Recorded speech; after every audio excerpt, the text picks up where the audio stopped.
really honored and proud to have the opportunity to represent Iowans, to be elected the first female governor, and I'm really proud of what we've been able to do. So I'm looking forward to continuing to build on this success. Iowans have elected their first female governor in a tight race. Kim Reynolds came out on top. And later, 7 times the charm, Democrat Dave Loebsack will keep his seat in the House for a 7th term. The Iowa women's basketball team was back in Carver last night. I'll tell you more on how they did coming up in sports. A chilly week and maybe some snow?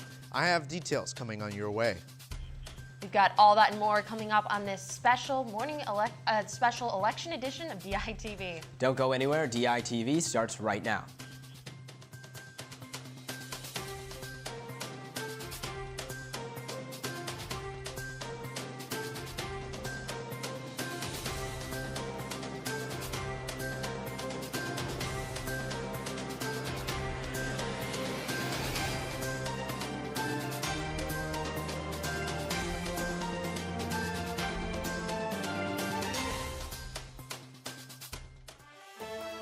You're watching DITV with complete coverage of the 2018 midterm election. We're tuning in to this Wednesday, November 7th edition of DITV. I'm Bo Bowman alongside Caitlin Cluck. Yes, Bo, good morning and happy Wednesday. Election season is officially over, and we have all those results for you today. As the polls opened yesterday, voter turnout was high in counties all over Iowa. Across the state, 59.8% of Iowans voted in Tuesday's election. Here in Johnson County, that number was 61.2% of registered voters. Those numbers are up from the 2014 midterm election, with a more than 6% increase across the state and more than a 13% increase in Johnson County. And the governor's race was a close battle between Republican Kim Reynolds and Democrat Fred Hubbell. Reynolds came out on top, receiving 50.4% of the vote. This makes Kim Reynolds Iowa's first elected female governor. DITV's Sydney Zatz was in Des Moines with the Reynolds campaign. Go, Kim, go! 50.4% and 47.4%. The two numbers that broke apart the 2018 gubernatorial election results. As Republican Kim Reynolds was able to ease past Democrat Fred Hubbell, supporters of Kim Reynolds did not doubt their candidate. And I know that we want to keep Iowa moving. She has proven with her service record from being county auditor all the way to lieutenant governor that she can do the job, and she is more qualified for this position. Son, I think Kim has worked really hard, and I think we got us moving in the right direction, and I want to keep it moving that way. As Kim Reynolds supporters turned out in downtown Des Moines, it was a night of hope and excitement, and supporters' dreams came true. You know, it was a mixed blessing tonight. We had a lot of people on the ballot, and we had some great victories. But I just want to say a great, big, heartfelt thank you to everybody that put their name on the ballot and worked hard over the past year to have the opportunity to represent Iowans. It's not easy. Speaking with opponent Democrat Fred Hubbell after results were called, Reynolds says she is wanting to work with Hubbell for the benefit of all Iowans. I also want to thank Fred Hubbell. He called to wish me best. It was a hard-fought campaign. He wished me well. I told him I looked forward to sitting down with him. He represented a lot of Iowans across this state and a lot of issues that are important to them. And I think that this is an opportunity for us to both sit down and work together and make sure that we can maybe find some common ground to address some of the issues that were important to the people that he was out there fighting for. Reporting in downtown Des Moines at the Kim Reynolds Election Night event, Sydney Zatz, DITV News. Last night, the Hubbell-Hart Watch Party, there was a hard loss for the Democratic Party in the gubernatorial race, with Hubbell and Hart receiving 47.4% of the vote. I can't tell you how much I appreciate all the hard work, all the effort, all the positive thoughts, all the wonderful things that you have done through every single day of this campaign. I'm proud of you. I'm proud to know you, proud to work with you, proud to work for you, and I look forward to whatever comes next because you will always be in my heart. But the Democrats flipped the House by taking back 2 seats in Congress in Iowa's 1st District with an Abby Finkenauer win and Iowa's 3rd District with Sidney Axney. I entered this race now 18 months ago because I was personally frustrated with those decisions that were being made out in Washington. Decisions that are hurting hard-working Iowa families, decisions that are helping only corporations and millionaires and billionaires. Well, you know what? You all got busy. You got the vote out. We're going to change that. Other blue victories included State Auditor Rob Sands, and the Democrats also retained Attorney General Tom Miller, State Treasurer Mike Fitzgerald, and Iowa's 2nd District Congressman Dave Loebsack. And in Johnson County, a familiar face was back on the ballot in Iowa's 2nd Congressional District. In the battle for a House representative seat, incumbent Democratic Representative Dave Loebsack went up against Republican candidate Chris Peters. DITV News reporter Noah Gowdy headed out to the Democratic Watch Party to bring us the results. Dave Loebsack supporters showed up in bunches Tuesday night, anxiously awaiting the results of the 2018 midterm elections. They didn't have to wait long, though, for the results, as Loebsack was announced as the winner of the Iowa 2nd Congressional House Representative seat shortly after the polls had closed.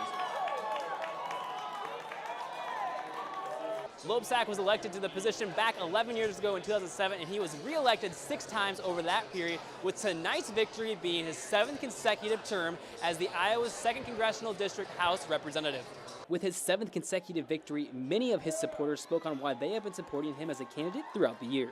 I think he's a fair and balanced politician. He seems to represent Iowa very well at the Capitol and really speaks to all of Iowa, regardless of what party you're for.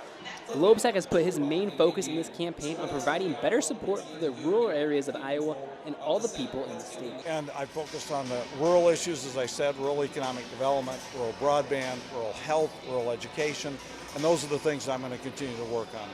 With this victory, Loebsack is set to represent the state of Iowa for the next 2 years in the House of Representatives until he is up for re-election in the 2020 elections. Reporting from the Big Grove Brewery in downtown Iowa City, Noah Gowdy, DITV News. Now, on the other side of that race, candidate Chris Peters had a crowd of disappointed supporters following last night's result. But Peters had an important message of hope for Iowa's 2nd Congressional District. I think the 2nd District deserves a representative that represents the 2nd District. So whether it's me again in 2020 or whether it's someone else, I think we've set the ground game for what can be a better future for the 2nd District. So again, thank you all. Love you guys. Thanks for coming out. And Bo, election season might be over, but it seems like the chilly weather is just getting started. That's right. Let's toss it over to Jacob in the weather studio with more. Thanks, Kaylin and Bo. Hello, everyone. Hope your election day went all right, because Mother Nature is going to be pretty unforgiving for the next few days.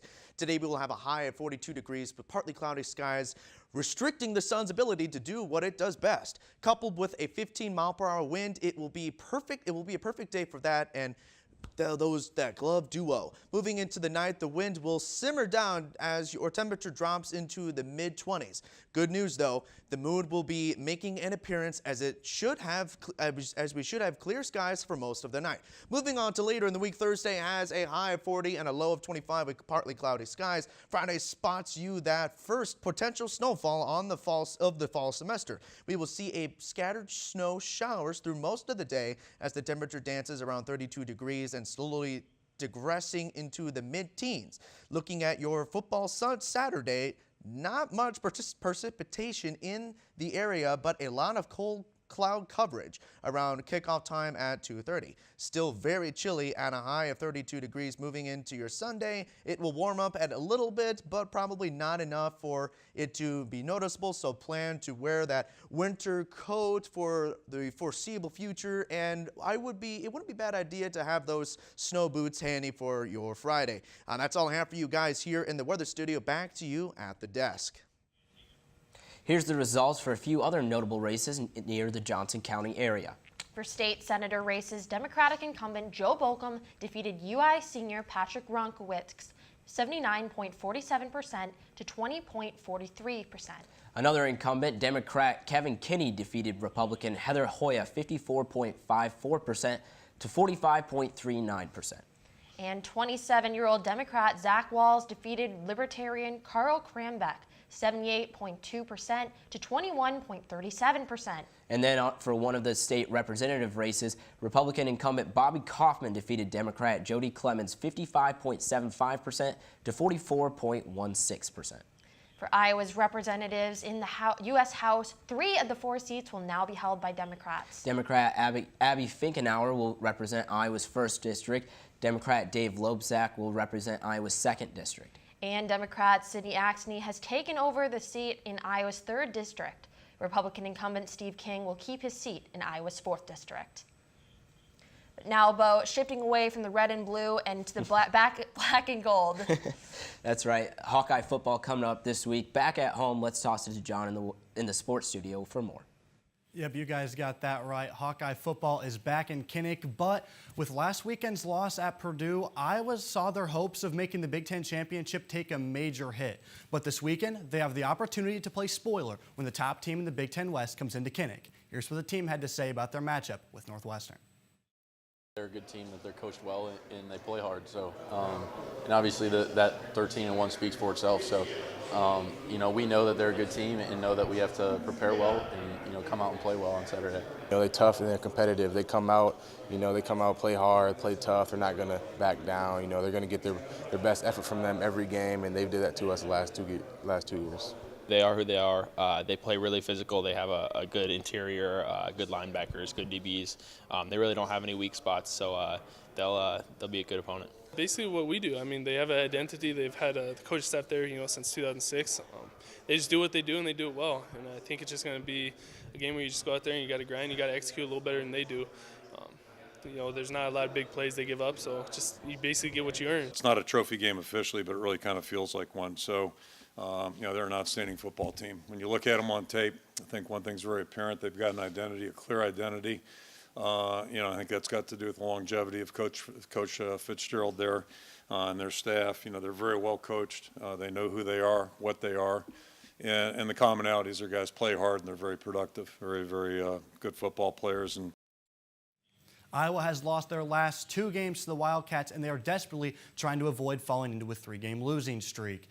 Now, in other news, last night, the Iowa women's basketball team hit the court for their exhibition game against Dakota Wesleyan.